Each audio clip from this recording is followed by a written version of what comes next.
बिस्मिल्लाहिर्रहमानिर्रहीम। अस्सलाम वालेकुम dear student, welcome to my YouTube channel. आज हम करेंगे एमडीएच 501 का लेक्चर नंबर 24। लेक्चर नंबर 23 जो है वो हमने अपने पिछली वीडियो में डिस्कस किया है। आई होप सो उसके सारे कंसेप्ट आपको क्लियर होंगे कि किस तरीके से आप जो है वो अपने उस लेक्चर को तैयार कर सकते हैं और क्या क्या उस चीज़ में इम्पोर्टेंट है वो भी सब मैंने आपको बता दिया था। आज हम लेक्चर नंबर 24 करेंगे जिसमें हमने वेक्टर स्पेसिस की डायमेंशन के बारे में पढ़ना है। तो सबसे पहले देखते हैं कि ये क्या होती है। The dimension of vector space V is the cardinality or the number of vector in the base of the given vector space। यानी कि जो भी आपको एक वेक्टर दिया गया है V, उसमें जो नंबर ऑफ कार्डिनैलिटी होंगी, जो नंबर ऑफ वेक्टर्स होंगे, उसको आप जो है वो डायमेंशन कहते हैं। यानी कि आप अगर आपको एक जो है वो वेक्टर दिया गया है V, उसमें V1, V2, V3 और V4 यानी कि V1 से V4 तक आपके जो नंबर्स हैं, वेक्टर्स हैं, वो यूज़ हो रहे हैं, तो देन उसकी जो कार्डिनैलिटी होगी, उसकी जो डायमेंशन होगी आपके वेक्टर की, वो 4 होगी।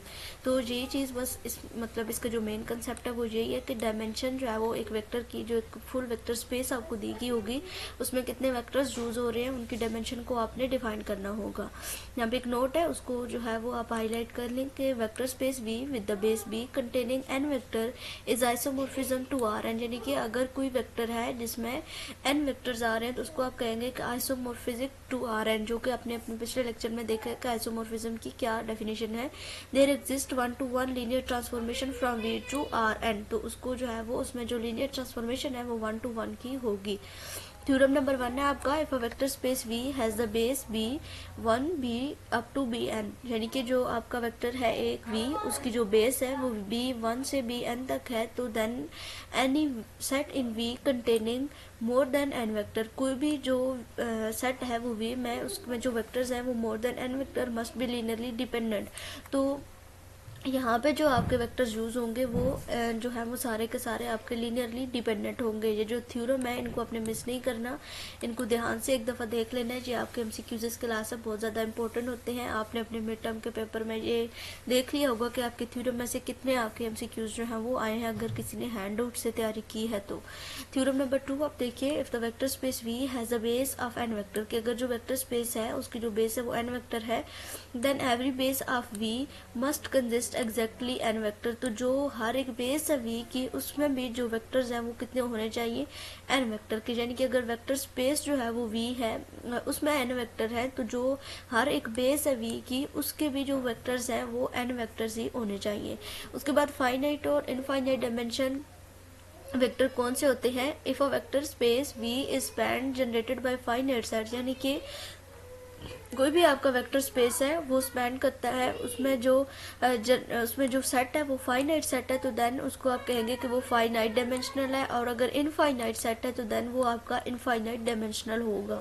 ठीक है। उसके बाद यहाँ पे नोट है, the dimension of the zero vector space is defined to be zero, जो जीरो वेक्टर है यानी कि जो वेक्टर दिया गया वो जीरो वेक्टर है, तो उसकी जो आप डायमेंशन डिफाइन करेंगे वो आपकी जीरो डायमेंशन होगी। Every finite dimensional vector space contain a base, और हर जो फाइनाइट डायमेंशनल वेक्टर आपकी होगी उसमें उसकी कोई ना कोई आपकी बेस जो है वो डिफाइन होगी। एग्जाम्पल नंबर 1 देख लें, the n dimensional set of the real number R N, set of the polynomial of the order P N and set of the matrices of order m cross n are all the finite dimensional vector space. ये जो सारे हैं ये आपके finite dimensional vector space है। तो जो vector space है f minus infinity to positive infinity c और cm, ये इनफाइनाइट डायमेंशनल स्पेस है। ठीक है। यानी कि अगर इस तरीके का कोई आपको क्वेश्चन आता है m क्रॉस n का, तो वहाँ पे जो आपकी डायमेंशनल स्पेस है वो फाइनाइट होती है, और अगर इन्फिनिटी जो है वो आपके फंक्शंस में, आपके वेक्टर में यूज हो जाए, तो देन आपका जो सेट होगा वो इनफाइनाइट डायमेंशनल होगा। एग्जाम्पल नंबर 2 है, ये भी सेम इसी तरीके से है। A pair of non parallel vector A B in the X Y plane which are necessarily linearly independent, जो कि क्या है, इंडिपेंडेंट है। ठीक है। जो आपको पेयर दिए गए हैं नॉन पैरेलल वेक्टर्स के, वो इंडिपेंडेंट है। Can be regarded as base of sub space R2, इसको क्या कहेंगे, वो आपकी सब स्पेस है R2 की।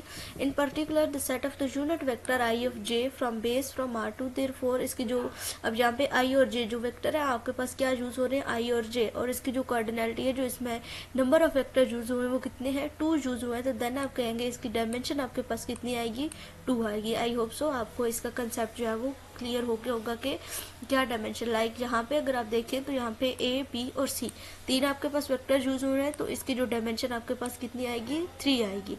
सेम इसी तरीके से यहाँ पे कुछ वेक्टर्स का सेट दिया गया है, इनको भी जो है वो आप देख सकते हैं और इनमें इनकी क्या क्वांटिटी यूज हो रही है उस तरीके से आप जो है वो यहाँ पे लिख सकते हैं, ठीक है। और इसी तरीके से आपके अगर मैट्रिक्स आ जाते हैं तो मैट्रिक यहाँ पे कितने यूज हुए हैं, U1, U2, U3 and U4, 4 matric. यहाँ पे जो इन वेक्टर्स को देखें आपके 4 वेक्टर्स यूज हो रहे हैं और इसके जो डायमेंशन आपकी आएगी वो क्या आएगी, 4 आएगी। और इस मैट्रिक का जो ऑर्डर है वो सारे मैट्रिक्स का ऑर्डर 2x2 है, दैट्स वाई यहाँ पे dimension of M 2x2 is equal to 4, यानी कि 4 जो है वो मैट्रिक आपके यहाँ पे यूज हो रहे हैं, तो इसकी डायमेंशन इसलिए 4 आई है। ये नोट है, इनको आप जो है वो लाजमी देख लें, ये MCQs के लास्ट इंपॉर्टेंट है कि डायमेंशन ऑफ Rn की क्या डायमेंशन होती है, n होती है, और डायमेंशन ऑफ Pn की यानी कि अगर पोलिनोमियल गिवन हो तो उसकी डायमेंशन n+1 होती है, और अगर जो मैट्रिक है वो m क्रॉस n का हो तो देन जो डायमेंशन है वो आपकी mn होती है, ठीक है। एक तो वो होता है ना मैट्रिक जिसमें ऑर्डर जो है वो सेम होता है, तो देन आप लिख सकते हैं कि वो 2x2 का है, 2x3 का है, और अगर ऑर्डर जो है वो डिफरेंट हो तो देन आपकी जो डायमेंशन आएगी वो क्या आएगी, mn आएगी। इसी तरीके से आपका यहाँ पे एग्जांपल है, let W be the sub space of the set of all 2x2 matrices defined by W का एक मैट्रिक आपको दिया गया ABCD, यहाँ पे इसने डिफाइन किया कि 2A - B + 3C + D is equal to 0 है, यानी कि ये सारे इक्वल टू 0 है। सबसे पहले इधर से इस इक्वेशन को रीराइट किया, जहाँ से जो है D की वैल्यू हमने निकाली है, और इस वेक्टर में यहाँ पे जो ये दिया गया है आपको एक मैट्रिक, उसमें आपने डी की वैल्यू को पुट करना है जैसे इसने पुट किया है। देन सबकी जो सबको अलग अलग लिख लेंगे जितने आपके यहाँ पे यूज हुए हैं वेक्टर, जैसे कि ए, बी, सी और डी यूज हुआ है, तो सबसे पहले ए वाले लिख लिए, यहाँ पे ए यूज हो रहा था और यहाँ पे इस बी के साथ कोई ए नहीं था, दैट्स वाई यहाँ पे आपका जो है वो 0 आया। इसके बाद सी में कोई ए यूज़ नहीं हो रहा था तो आपका 0 आया है। -2a प्लस यहाँ पे ए जो है वो यूज़ हो रहा है तो -2। इसी तरीके से फिर बी वाले दोनों को लिख लिए जिसमें बी यूज़ हो रहा था, और फिर सी वालों को। अब यहाँ से जो भी हमारे पास टर्म थी, जो हमारे पास ये वेक्टर्स थे ए, बी और सी, उनको हमने साइड पे कर लिए है और अंदर जो मैट्रिक हमारे पास थे वो बन गए हैं। देन इसको एक को A1 का नाम, एक को A2 का, एक को A3 का, तो यहाँ पे आपके पास जो मैट्रिक बने हैं वो 3 मैट्रिक बन गए।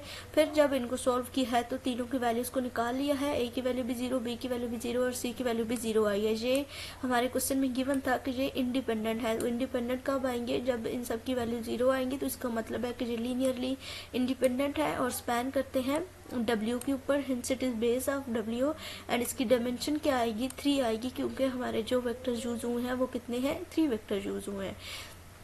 एग्जाम्पल नंबर 4 देख लें, let H is equal to span V1 V2 where V1 और V2 की आपको वेक्टर्स जो हम दिए गए हैं।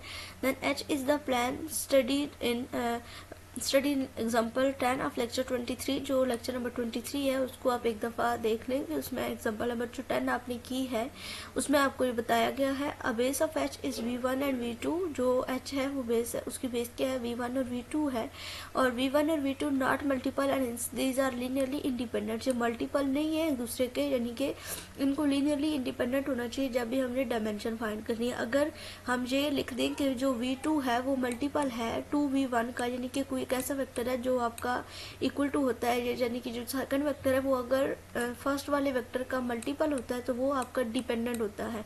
लेकिन जहाँ पे डायमेंशन लिखने के लिए आपके जो वेक्टर्स हैं वो इंडिपेंडेंट होने चाहिए, मल्टीपल नहीं होना चाहिए, तो इसलिए उनके फिर डायमेंशन जो है वो हम सही लिख सकेंगे। तो इसकी जो डायमेंशन है वो आपके पास 2 आई है, बिकॉज आपके जो वेक्टर जहाँ पे यूज हुए हैं वो 2 वेक्टर यूज हुए हैं। उसके बाद एग्जांपल नंबर 5 है, इसकी भी डायमेंशन फाइंड करनी, तो सेम उसी तरीके से जैसे हमने इससे पहले वाली एग्जांपल की है, ए वालों को अलग, बी वालों को अलग, सी वालों को अलग और डी वालों को अलग। फिर जो ये आपके अंदर वाले वेक्टर्स बनेंगे उनको V1 V2 V3 या जो भी आप यहाँ पे वेक्टर्स के नाम रखना चाहे रख लेते हैं, और अगर जो है ये एक दूसरे के मल्टीपल नहीं होंगे तो देन इसकी जो डायमेंशन है वो आपने लिखनी है, और जो कोई एक जो आपका मैट्रिक है वेक्टर है वो किसी दूसरे का मल्टीपल है तो वो ख़त्म हो जाएगा। लाइक यहाँ पे आप देखें तो ये कहते हैं कि v1 not is equal to 0, v2 is not a multiple of v1, यानी कि जो v1 है ना तो वो फुल जो है वो 0 के इक्वल है, और जो v2 है ना ही वो मल्टीपल है v1 का। लेकिन अगर v3 को देखा जाए तो ये जो v3 है ये मल्टीपल है v2 का। कैसे मल्टीपल है? अगर जो v2 है इसको आप -2 के साथ मल्टीप्लाई कर दें तो आपका जो आंसर है वो ये वाला वेक्टर आ जाता है। ठीक है, -2 के साथ मल्टीप्लाई करें तो ये वाला वेक्टर आपका दोबारा से बन जाएगा। तो देन जो v3 है वो हमारा जो है वो स्पैन नहीं करता h में, और finally v4 is not a linear combination of v1 and v2। तो ये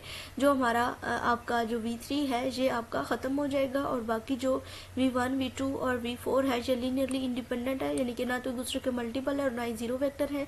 देन जो इसकी डायमेंशन आएगी वो क्या आएगी? 3 आएगी। ठीक है, उसके बाद आपका जो एग्जांपल नंबर 6 है, the sub space of R3 can be classified by the various dimension as shown. यानी कि यहाँ पे जो है वो कुछ डायमेंशंस आपको बताई गई है। जीरो डायमेंशनल सब स्पेस कब होती है? जब द ओनली जीरो डायमेंशनल सब space of R3 is zero space, यानी कि जब जीरो होगा वेक्टर तो उसको आप कहेंगे कि वो आपकी जीरो डायमेंशनल स्पेस है। वन डायमेंशनल में कब होती है? One dimensional subspace include any subspace spanned by the single non zero vector, such subspace are line through the origin. ये आपकी MCQs के लास्ट इंपॉर्टेंट है कि वन डायमेंशनल सब स्पेस है उसका वो कौन सी लाइन से जो है वो गुजरती है या उसमें क्या चीज़ यूज़ होती है, इनको जो है वो आपने देखना है। फिर 2 डायमेंशनल सब स्पेस और फिर 3 डायमेंशनल सब स्पेस, इनकी भी सेम इसी तरीके से आपकी डेफिनेशंस है।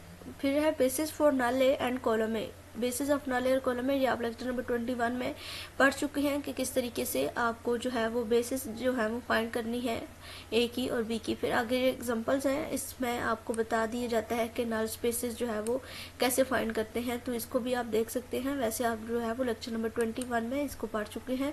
एक मैट्रिक आपको दिया क्या होता है, उसको आपने होमोजेनियस लीनियर इक्वेशंस में लिखना होता है। देन आपने उसके ऊपर रो रिड्यूस जो है वो अप्लाई करना होता है मेथड। उसको अप्लाई करने के बाद ये तो अब आपको बहुत अच्छे तरीके से समझ आ गई होगी कि आपको जो लीडिंग एंट्री है सबसे पहले उसको 1 आपने बनाना होता है। देन उसके नीचे आपके सारे 0 होने चाहिए। देन आपने डायगोनल्स को देखना होता है, कोई अगले कॉलम में कौन सी अपनी लीडिंग एंट्री बन रही है उसके नीचे आपको सबसे पहले 0 बनाना होता है। देन अगर उसको आपने रिड्यूस इचुलन में करना है तो जो लीडिंग एंट्री है उसके ऊपर भी आपको वहाँ पे 0 बनाना है। तो देन वो आपका मैट्रिक जो है वो रो रिड्यूस इचुलन फॉर्म में हो जाएगा। ठीक है, इसको फुल जो है वो सॉल्व करने के बाद जो आपका मैट्रिक बनेगा वो इस तरह का बनेगा। दोबारा से आपने जितने भी वेरिएबल आपके पास यूज हो रहे हैं x1 x2 x3 x4 और x5 उनकी इक्वेशंस बना लेनी है। अगर जो है वो पूरी एक आपकी लाइन जो रो है वो 0 हो जाती है तो वहाँ पे जो वेरिएबल है वो फ्री वेरिएबल होता है, वो ख़त्म हो जाता है। और इसके जो है वो बहुत सारे सोल्यूशन इस तरीके से हम निकाल सकते हैं, यानी कि उस वेरिएबल को कुछ भी हम लेट करके वहाँ से उन इक्वेशंस के सोल्यूशंस को निकाल सकते हैं। लाइक यहाँ पे x5 हमारा फ्री वेरिएबल था तो उसकी वैल्यू हमने t रखी है, और उस लिहाज से फिर हमने x1 x2 x3 और x4 की वैल्यूज़ को फाइंड किया है। और देन हमारे यहाँ पे वेक्टर्स बन गए हैं। तो ये लीनियरली इंडिपेंडेंट है, ये दूसरे के मल्टीपल भी नहीं है और इनमें कोई भी मतलब 0 वेक्टर भी नहीं है। तो ये जो है वो बेस है नल ए के। ठीक है, इसी तरीके से ये एग्जांपल नंबर 2 है, यानी कि एग्जांपल नंबर 8 है इसी तरह के क्वेश्चन की। इसको भी आपने सेम इसी तरीके से सॉल्व करना है और देखना है कि अगर ये जो है वो एक दूसरे के मल्टीपल नहीं है और इंडिपेंडेंट है तो फिर आप जो है वो इसको आगे सॉल्व करेंगे। अदरवाइज जो है वो आप कोई भी यहाँ पे हिंट देकर इसको बताएंगे कि ये इंडिपेंडेंट है तो इसको जो है वो हम नल ए जो है इसका फाइंड नहीं कर सकते। फिर एग्जांपल नंबर 9 है, इसको भी सेम उसी तरीके से आपने सॉल्व करना है। इसके कॉलम्स को देख लेना है कि ये मल्टीपल है या नहीं है। लाइक यहाँ पे इसने करके b2 is equal to 4b1, जो b2 है ये आपका यानी कि ये जो आपका वेक्टर है यहाँ पे ये मल्टीपल है 4b1 का। अगर जो फर्स्ट वाली आपकी रो इसको 4 के साथ मल्टीप्लाई करें तो आपकी ये वाली रो बनेगी। फिर इसको आपने छोड़ देना है और जो b4 है आपका 1 2 3 और 4, ये वाली जो आपकी b4 है ये बन रही है। अगर 2 को b1 के साथ मल्टीप्लाई करके b3 से माइनस करें तो आपकी ये लाइन बन रही है। और फिर इसमें मतलब सारी थ्योरी है तो इन एग्जाम्पल्स को आप एक दफ़ा जस्ट रीड कर लीजिएगा तो ये जो है वो आपको समझ आ जाएंगी। नोट आप देख लें। Be careful to use the pivot column of A itself for the base of the column A. The column of an echelon form B are often not in the column space of A.